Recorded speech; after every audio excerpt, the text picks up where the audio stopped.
Ya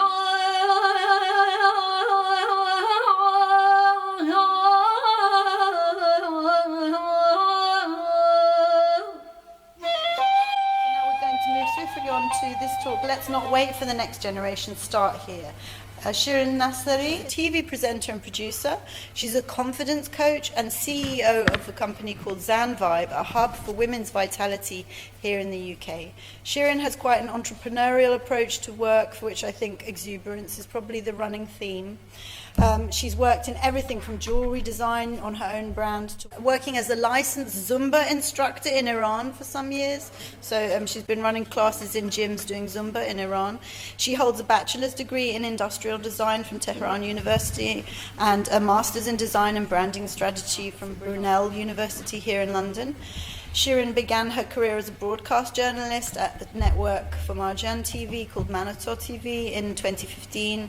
As a confidence coach and neuro-linguistic practitioner, she's worked online with citizens of Iran, helping people in a variety of fields to find their strength from within and take action towards whatever they want in life. So neuro-linguistic programming helps people to find their strength from within, and that's the field of personal development and confidence coaching that Shirin is really experienced in. So she's going to join us today and talk about that. Thank you. Thank you. So, can I? Thank you. Presentation. Yes, please. Thank you. Hi. I want to talk to you about.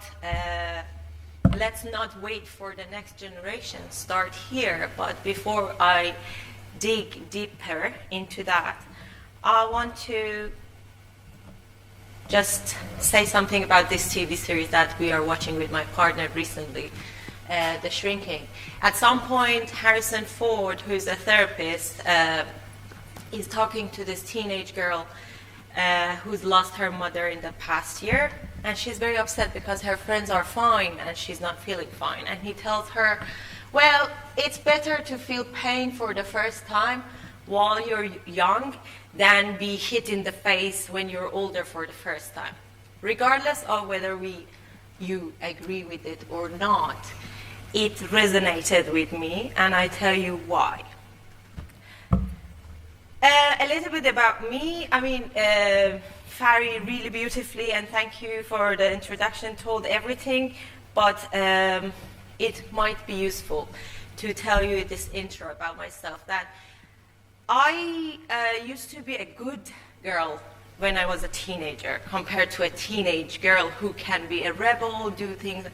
I was like very conformist, so I would conform into what my dad wanted from me.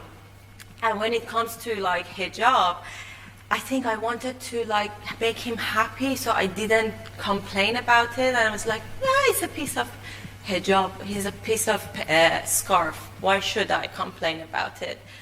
And yeah, generally I was very good as a teenager. Oh, and one thing that I like to point out is that I was born the year Khomeini died. Yay! Because I grew up in Iran and some other countries during my childhood and teenagehood, it gave me perspective. It kind of helped me see other people's lifestyles outside Iran. Because when you're living in Iran, it's very, after revolution especially, I think, it's that because most people have to adopt a double standard lifestyle.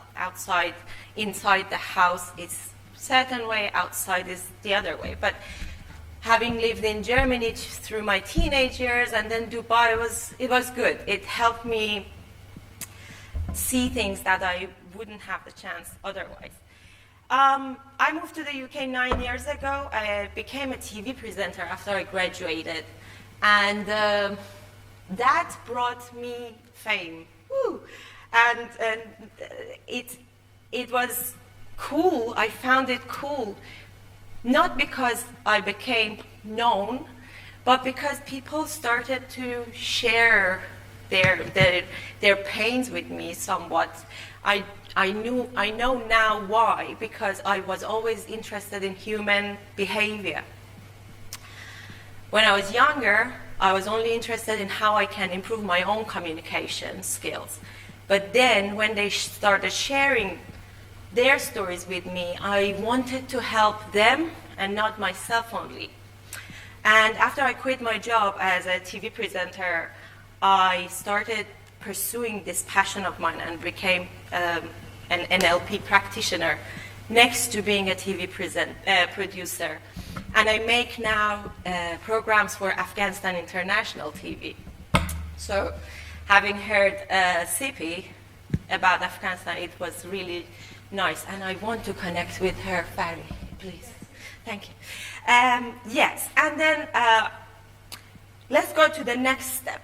So what did these women, mostly women and girls, tell me when they shared their stories with me? They said that, I want to be confident like you. And I want to tell them now that, I mean, I seem confident, but yesterday I was this close to call off today because I was very nervous. So that's how everyone is. I might seem super confident and have no problems, but this is an epidemic. Women and girls and young women of Iran, regardless where they are, they feel very small when it comes to being confident. Not everyone, but it's an epidemic because every day I receive messages with the same context. And in my opinion, they just want to be a normal woman everywhere, like everywhere else. But I say that there is something behind it, that it's the system's fault. It's the Islamic Republic's fault. And I tell you what. But before that, let's go through some of these real and very common things that are shared with me. My father doesn't allow me to see men even though I am 30. My husband gets nervous if I hang out with you because you're a feminist. My husband compares me to his female colleague every day. What should I do? My mom says I can't live on my own until I get my PhD because then I can protect myself. My partner laughs at me every time I want to speak in English. He gets embarrassed in front of others and quickly takes over to avoid their time being wasted. Shirin, talk about families. I am 22 years old in Iran, and my father doesn't let me go and hang out with my friends.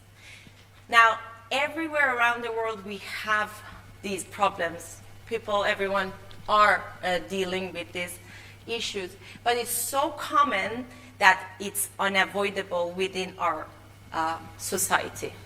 And it hurts me because they don't have the tools, they don't have access to the sources that everyone outside Iran or people in other countries have access to.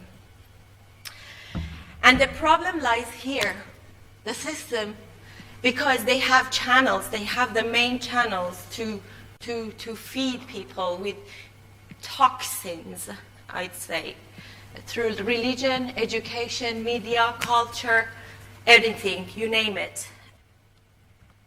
And I think that we can change it, but change happens with discipline. Discipline comes with rules. You have to set rules to have discipline. And who sets the rules? Person or somewhere that has authority. And with authority, you have freedom of speech. And why am I here? I'll tell you later.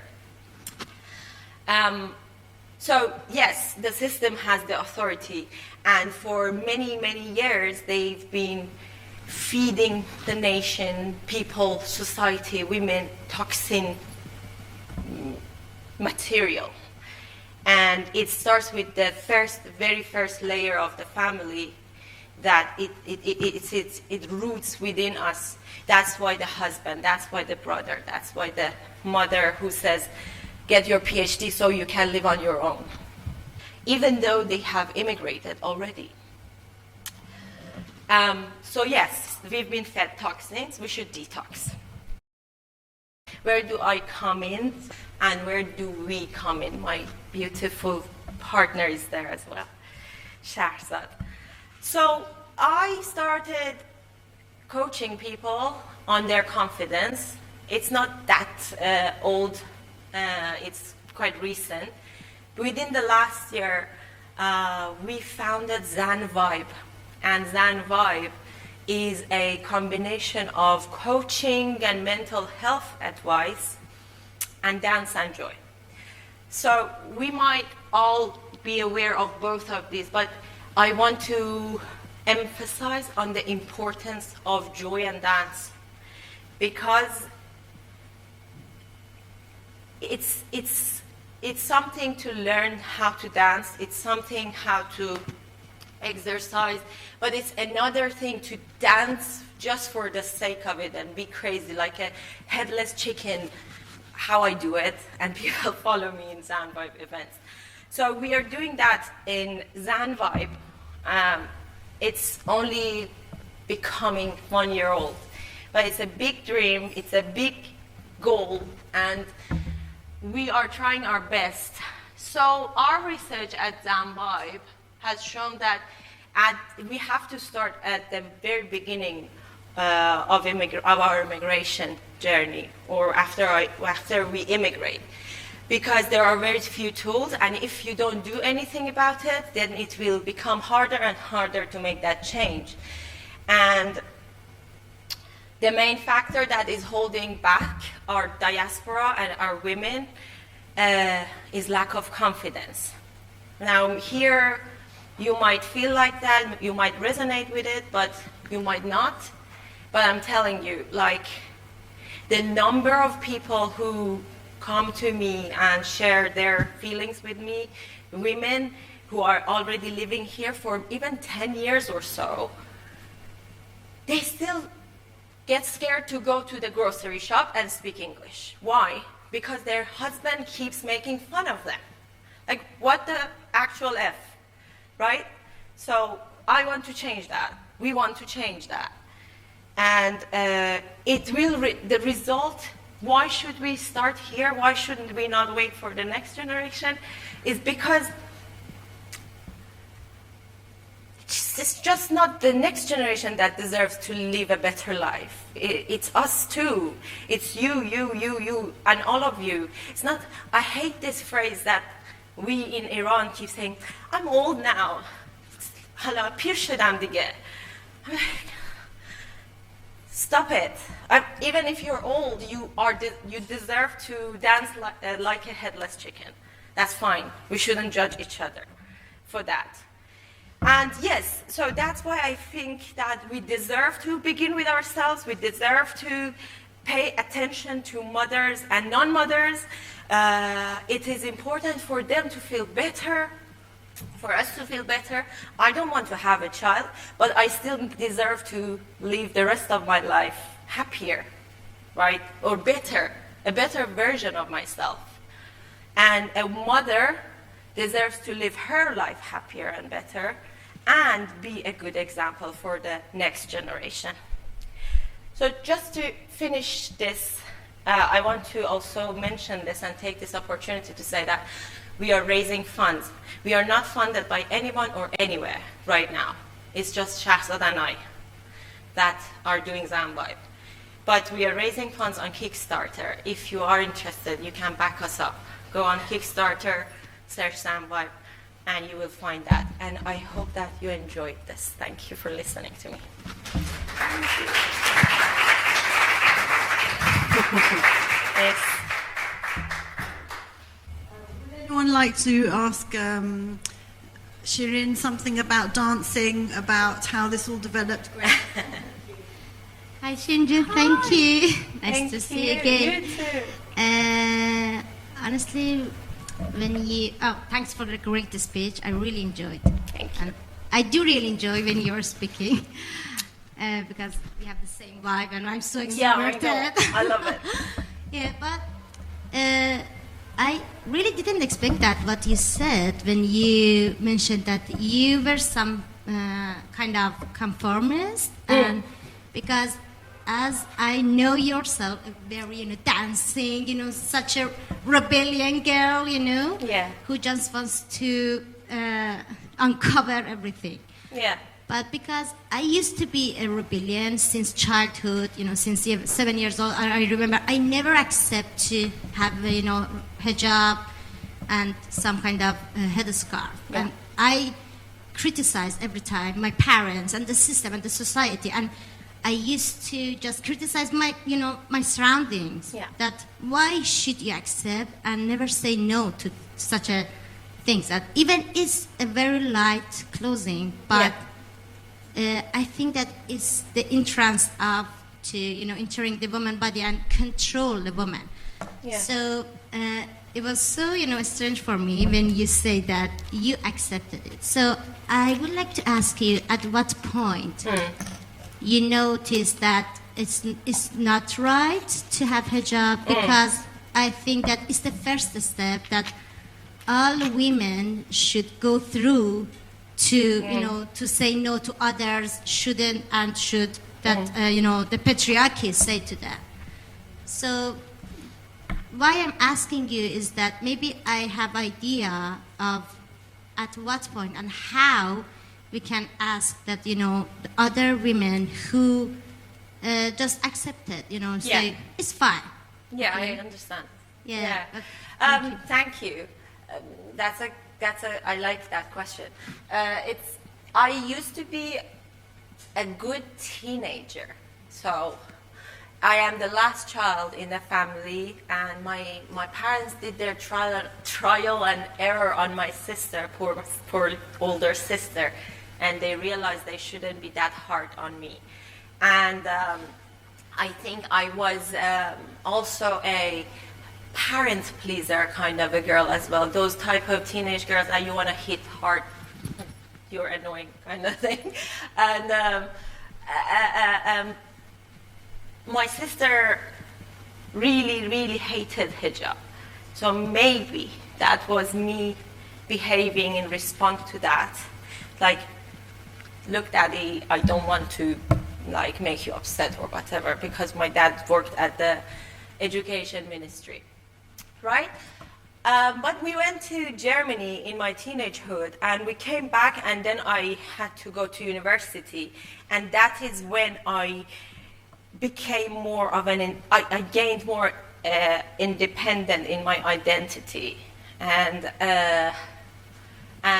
that's when I started to rebel, right? And I say rebel, but it's not rebel, it's just being a normal person. And in my second slide, actually, I forgot to mention that I traveled with my girlfriends alone, without a grown-up, in Iran, to different parts of Iran. And this is so normal here, but I still can't understand how I managed to make this happen, because my dad wasn't a kind of person who would allow this. I lied a lot, I am sure of that, but this is me becoming a more, again, getting my own control in my hands. So after 18, I would say, was the time that I started realizing how it's hard, because I didn't live in the society up until then. Like in Iran, right now, teenage girls and boys are more, I think in Tehran maybe, freer. They go out and hang out. I didn't. I was a good girl, as I said, right? And I wasn't in society, so university gave me that. And yes, and then since then I kept breaking the rules. Yeah. Yeah. Thank you. Thank you. Oh, you have? Okay. Sure. So what would you say the biggest challenge is to working online with women in Iran? You mentioned some of the things that they say, which is, heartbreaking and difficult to think about, self-esteem issues they seem to be mostly, and criticism within the family space, which should be a safe space essentially. So what do you have practical challenges working with them, or other more emotional ones? What are the challenges? Since I'm a coach and not a therapist, I am not allowed, and I don't let myself to dig deep into like the mental health advice, kind of like to help them. But what I do is that I use tools to tell them how they can become their own person.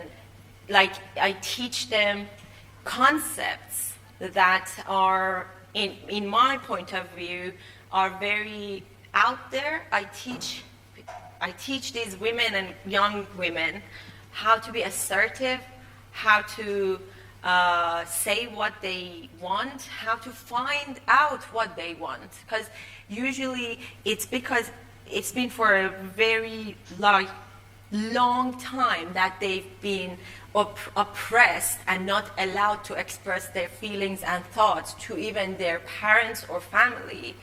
They don't know how to express that. So in a way, I help them relearn how to strategically speak to their family, and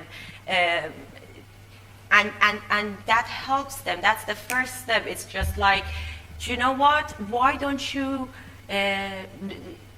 We are taught to use violent anger, and if someone says something, we get upset and just like Boro Baba, like fuck you. I don't want to even talk to you like that. Or my dad never understands me. How can I even talk to him? Well, there are ways you can talk to people, showing vulnerability, learning how to make the other person understand that you trust them, seeing them, hearing them first, and then they will start to open up to you. It applies with our parents as well, partners as well. But we are so angry with everything, I think, that we just have a guard. We don't want to hurt ourselves by opening up to someone who's been making fun of our accent all our relationship, So that's the first thing. It's just I kind of help them to learn to use these language patterns. So Neuro-Linguistic Programming stands for that. It's just, you say respect. What does respect mean to you? Because respect to my father certainly means something else. So I just point the torch on sides. I hope I answered that. Brilliant, brilliant. Thank you so much. And I think we can all learn from that. So please let's thank Shirin for her presence and her courage today and her excellent insights. If you want to join Zan Vibe for a dance, I think it was unfairly represented. It's not mad chicken, what all you said. It's actually much more. There's actually a bigger brand called Ecstatic Dance, and that they do these daytime dances, no alcohol, and it's basically just expressive. Generally, it's a safe space where people just listen to the music and dance, and that's actually very therapeutic and actually quite dignified. Yes, we have had 100% positive feedback so far in the last year, so we're quite proud of that. But thank you.